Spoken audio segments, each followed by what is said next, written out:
I know it runs counter to the kind of throwaway society that we have developed, but I think we have too many resources in people, in history, in homes, in housing stock that we need to take care of.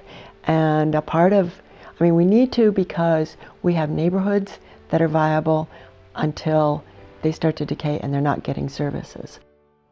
The preservation of districts with historically identifiable styles is a key to how a community understands itself, is a key to how outsiders understand that community. Riverside, just south of Ball State University, is one such district. Riverside City came into existence in the 1880s with the gas boom. It was annexed into Muncie in 1919 and would eventually become the Riverside District.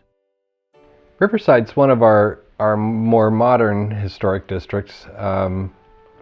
We've got houses that date back to the turn of the century, but the bulk of the development is from either just before or just after World War II. There are a mix of architectural styles in Riverside. The bungalow appears in the Riverside Historic District, and the American Foursquare. Other styles include the Colonial Revival and the Craftsman. One of the things we look at in terms of something being historic and eligible for the National Register is whether they retain integrity. How much do they still represent the way they were originally built? We've lost a lot of integrity in Riverside over the past couple of decades, but it hasn't hurt the character of the neighborhood the way it might have in an older neighborhood. You put vinyl siding on a Victorian house and it really takes away the character. These somewhat modern houses can somewhat withstand that and still retain their character pretty well. Adding to the character of Riverside is a large population of Ball State students in rental housing. I think this neighborhood's a bit unique in having that split. If you go north of here, I think the neighborhoods end up being so predominantly rental that the character of life there has changed altogether. So this is kind of interesting. On some streets and some blocks, there's a predominance of students, and occasionally that creates some conflict. Quite a number of years ago, there was an ordinance introduced at City Council that limited, in a single-family neighborhood, limited occupants to no more than 3 unrelated people. And similar ordinances were introduced in university towns all over the state. Those ordinances were challenged in the courts as being discriminatory. When that happened, Muncie City Council just backed away from the ordinance and didn't enact it here. Many years later, after a lot of court battles, those ordinances were upheld in the other communities, but we've never brought that idea back to the table. I think it's a tough job in this area because you do have quite a few student rentals as opposed to some of the owner-occupied homes.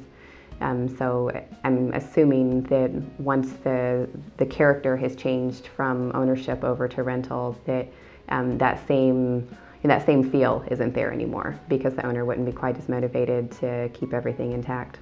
And I know that's, especially on my block here in North Street, that's been a concern for some of the residents. They really like it when a home is purchased by another owner as opposed to turning it over to a rental. In my long years here, if it weren't for students, there would not be a Ball State. Students are a reason for being. So I think, again, finding a way to work together with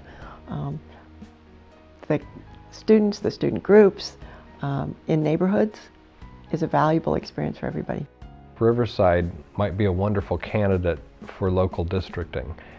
Local historic districts sort of do the same thing as covenants that you might see in an exclusive new neighborhood. You know, in a new gated neighborhood, there might be restrictions on just what you can do to your house, and there's a real advantage for people in that. You may chafe a bit at being restricted about what you can do with your own house, but it's a real benefit to know that there are limits on what your neighbors can do to their houses. It's no different in a historic district where you're trying to maintain that charming historic character that made you buy the house in the first place, and know that your next door neighbor cannot destroy that character. In this neighborhood, I think there could be some additional benefits. So local districting could help to maintain both the character and the quality of the neighborhood. The Riverside Historical District, with its mix of local residents and students, is a quaint neighborhood with beautiful homes. Full of character, it has been, is, and will be a nice place to live.